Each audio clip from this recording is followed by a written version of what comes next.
vamos a iniciar el tema del esquema estructural de las instituciones que en esta parte del programa nos ocupa. Durante el curso apuntaremos a entender el rol que ejercen las instituciones en la vida social y su importancia incluso para entender el ejercicio profesional. Entonces comenzamos con los procesos de institucionalización. Si partimos de la pregunta, ¿las personas somos producto de la sociedad en la que nacemos o nos desarrollamos, o por el contrario somos constructores de la sociedad que tenemos? Entraremos en lo que ha sido llamado la dialéctica social. Esta apunta un poco a aquel ejemplo de que ¿qué fue primero, el huevo o la gallina? Por supuesto que es indiscutible que la sociedad es un producto humano, es decir, es resultado de la acción humana o la acción social. La sociedad no existiría sin la subjetividad individual. Dicho de otro modo, sin acciones de personas no existiría la sociedad. En este tema hay mucho que estudiar a través de autores clásicos como Max Weber, que ha hecho un aporte clásico, típico sobre el tema de la acción social. También hay que recordar que subjetividad viene de la palabra sujeto. Entonces hablaríamos aquí de que por un lado la acción de las personas es lo que genera una sociedad. Las acciones de las personas generan las sociedades, pero al mismo tiempo, desde el momento mismo en que nace un individuo y se inserta a una sociedad determinada, comienza su propia incorporación de normas, cultura, sistemas, etcétera, que ya existían cuando llegó. Justamente este hecho nos permite decir que la sociedad es una realidad objetiva, o sea que podemos acercarnos a los hechos sociales como si fueran cosas. Podemos estudiar la realidad en sus diferentes momentos de producción. De aquí derivamos que hay una especie de imágenes proyectadas o escenas, entre comillas, que representan este hecho en lo que llamamos visión de estructura. Algunas de ellas son, por ejemplo, los estratos sociales, los diferentes sistemas culturales y, por supuesto, las instituciones.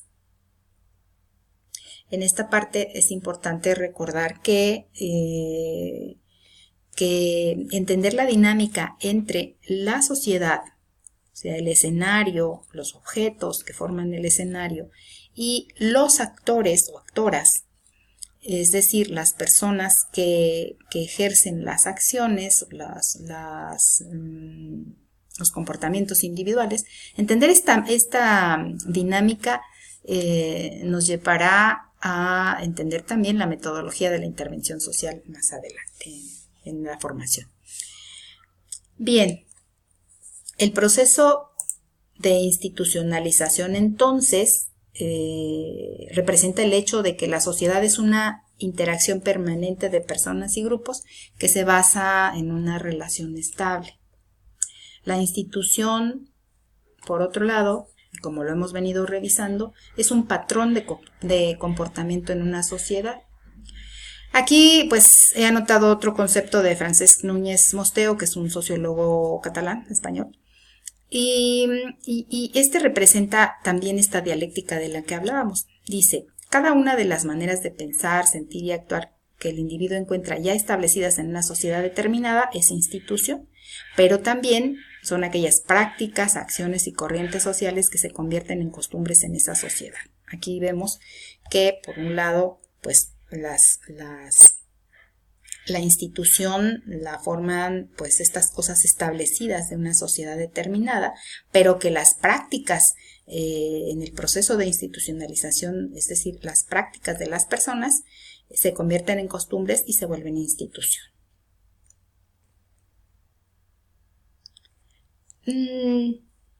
Entonces, no perdamos de vista que la institución es un hecho social establecido, mientras que la institucionalización es ese proceso que involucra la acción social sobre los hechos sociales para legitimarlos.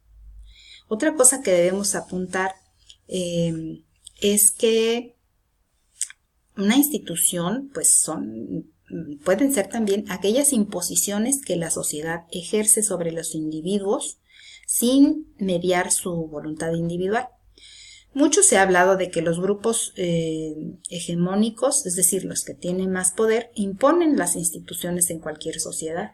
Por ejemplo, y aquí vamos a hablar de dos casos para ejemplificar más esto y que quede más claro. El mercado es una institución, pues es un modo de transacción y comercio que es muy antiguo.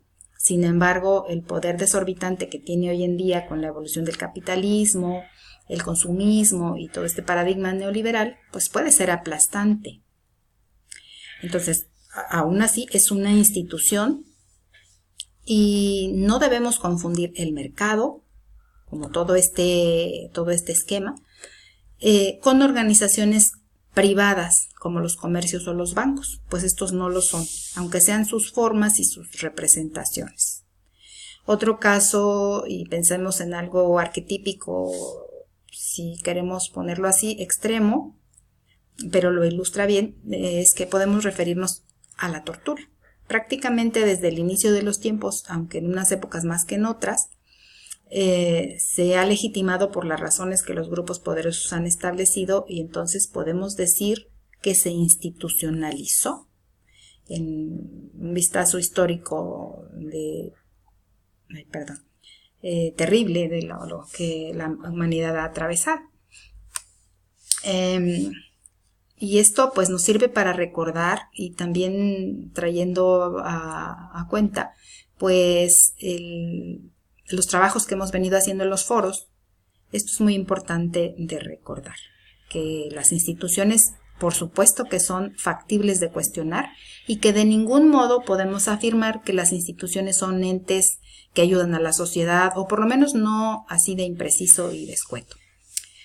Bien, la institución sería un hecho social y la institucionalización un proceso, aunque claro que como decíamos es intermitente y recursivo.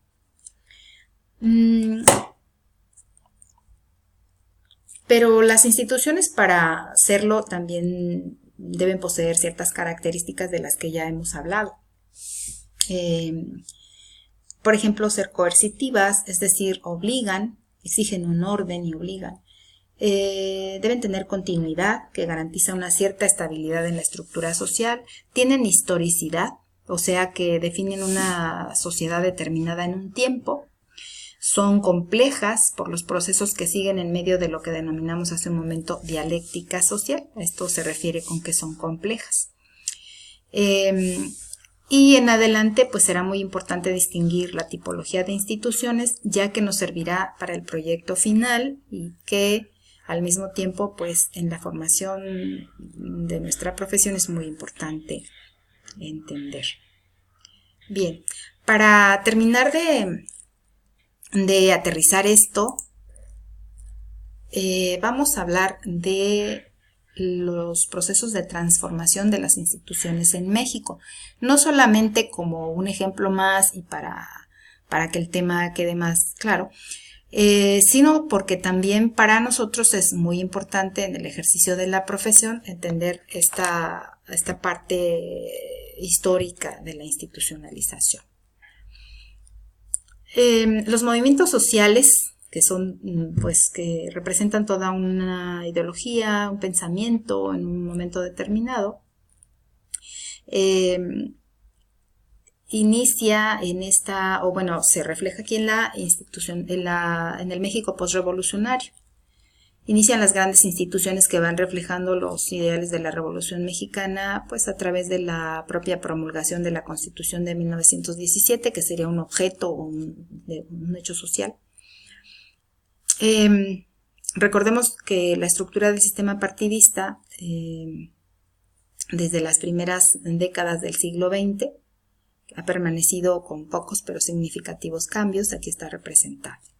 O el caso de la regulación financiera, con el establecimiento de la red bancaria y crediticia, la creación del Banco de México en 1925. Esto sería también, aclaro, pues una institución, la propia regulación financiera. No confundir la creación del Banco de México con la empresa Banamex, por ejemplo, que puede suceder por el nombre, Pero aquí nos estamos refiriendo a la regulación financiera histórica. También se configura el sistema de seguridad social, que es aquel que se basa en el vínculo laboral, donde cabe recordar que el artículo 123 constitucional se refiere no solo a las relaciones obrero-patronales, sino también a la base jurídica del derecho a la vivienda, a la salud, a la cobertura de riesgos laborales, aunque incluye también a la población abierta, es decir, la que no está inserta en el mercado de trabajo. Aquí ubicamos la creación del IMSS, por ejemplo, el Instituto Mexicano del Seguro Social en 1943 y poco tiempo después el ISSSTE. Se reorganiza también, por otro lado, el sistema educativo, que aunque tuvo un auge pues ya desde el Porfiriato, con la intervención de Justo Sierra, por ejemplo, es hasta el periodo postrevolucionario con José Vasconcelos, primer secretario de Educación Pública en México, que se consolida su institucionalización. Y claro, va evolucionando, por ejemplo, con el gran proceso de profesionalización del magisterio en el gobierno de Lázaro Cárdenas por ahí de 1934.